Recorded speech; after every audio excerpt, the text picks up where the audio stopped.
I know, but I didn't want to press that and then have to stand up. Because we'll get caught on everything.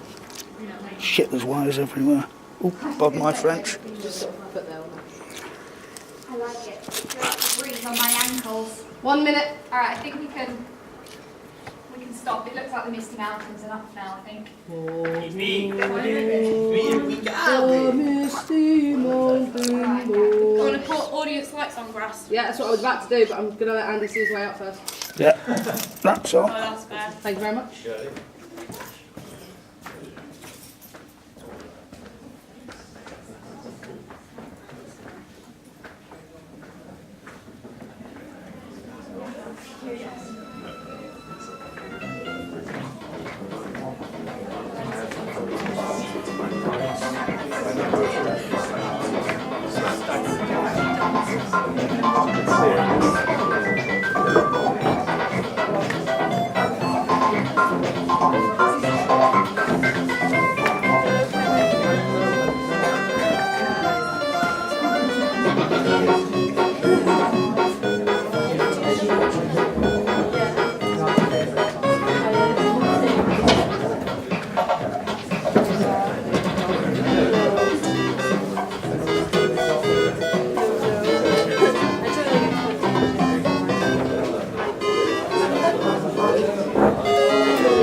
Disclaimer. This piece is about 3 nerds who don't want to live in the real world. So, we decided to make our own one. Literally make our own one.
Space, the final frontier.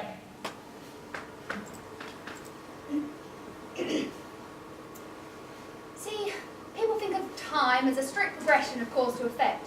But if you look at it as a non-linear, non-subjective viewpoint, it's more like a big ball of wibbly-wobbly, timey-wimey stuff. God creates dinosaurs. God destroys dinosaurs. God creates man. Man destroys God. Man creates dinosaurs. Dinosaurs eat man. Woman inherits the earth.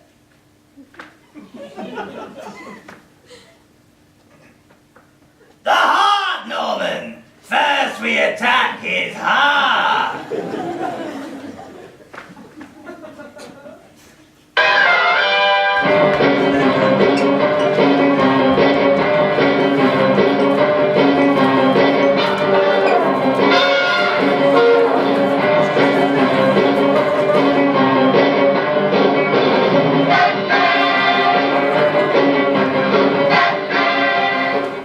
Who doesn't want to be a superhero?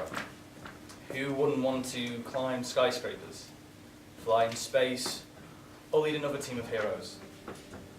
I remember waking up every Sunday morning when I was a kid and going to my nan and granddad's room to watch Spider-Man. He'd either be fighting Venom, or the Green Goblin, or the Sinister Six. I think he's my favourite hero. I think that's because he's the most relatable one.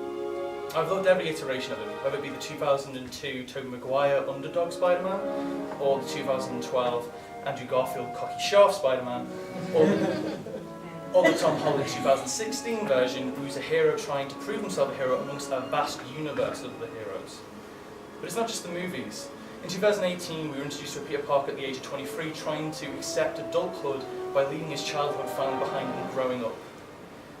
Early in the 2000s, Marvel made a brand called the Ultimates. It was basically a more contemporary version of their old superheroes. The first one they used was Spider-Man.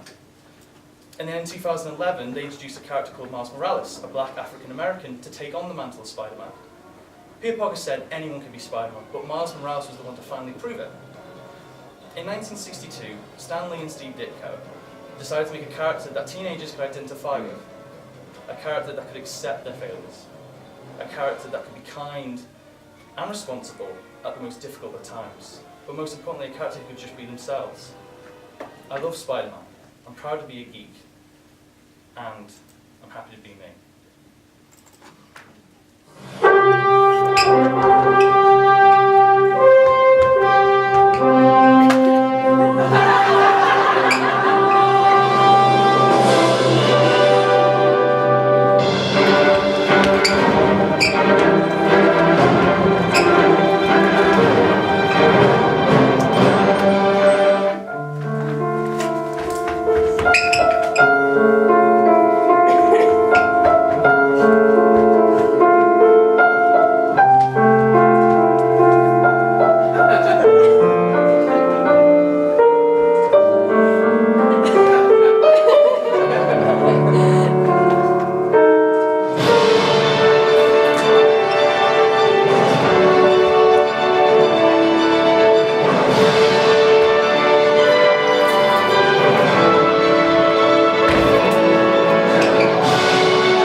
No, belongs to Tony Stark, who is Iron Man. Belongs to science fiction. No, because Tony Stark is a superhero. Belongs Yes, to my that's category. right. He's just a little rich boy that uses science. Price isn't, it doesn't matter, you're a superhero no matter what. I don't care if it's a superhero. Well, it matters. No, you belongs do to science no, fiction. you do Goes all to my my heroes. section. You always try to It's say, well, you do scientific science. It doesn't matter. fiction. But you use that part. If it's going to belong in anyone's section, it's going to be in mine, alright? Why? Why? Why? My section is fantasy and adventure. Everything in sci-fi is adventure. Anything in superhero is fantasy. Ergo, it will go in fantasy and adventure. Yeah? I see your argument. So just give it my No, God. it smells like Take Sarah's. it off. Hey, stop it again! Stop that! Something's-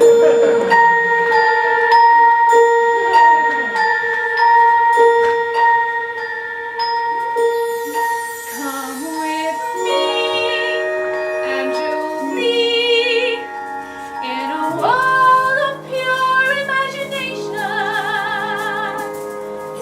Take a look, and you'll see into your imagination.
talk about Jurassic Park, because it's my favourite thing to talk about. If I was to sing my favourite things from The Sound of Music, it would probably contain a lot of dinosaurs. So, Jurassic Park, written by Michael Crichton. The film, released in 1993, directed by Steven Spielberg. I mean, what a film! It was a major accomplishment for CGI and animatronics for that time. They spared no expense. I mean, even today, the CGI and animatronics in Jurassic Park are actually better than in some blockbuster movies that have been released recently. Let's just say that I love Jurassic Park, but one of the main reasons for that is because I used to be scared of it. When I watched the film when I was younger, the scene where Ellie Sattler was being attacked in the emergency bunker by the Velociraptor was the scariest bit for me, and so I decided to watch it until I wasn't scared anymore. And then that's when I realised that some of the script was actually quite profound. Dr. Malcolm saying, life finds a way. It's not just an iconic line from the film. It's a way of seeing through the crappy world that we live in today to show us that there is some kind of future. The book, however, the book's a little bit different from the films. In the book, dinosaurs actually escape from the island, and that is why Alan Grant is summoned to the island, because he has to assess it. John Hammond is also not a very nice character in the book, compared to the lovable character that Richard Attenborough portrays in the films. I mean, come on, Jurassic Park. I mean, it's got everything, you know, it's got science, it's got action, it's got adventure, it's got fantasy. I mean, who wouldn't fantasize about dinosaurs coming back to life? I mean, you know, this is why I love fantasy and adventure, because you can be taken to new worlds and new places and see new creatures like dinosaurs and dragons and goblins and stuff. You know what, it just makes me happy. Being able to have a conversation with someone about Jurassic Park who knows as much about it as I do is comforting. It's where I belong. Being a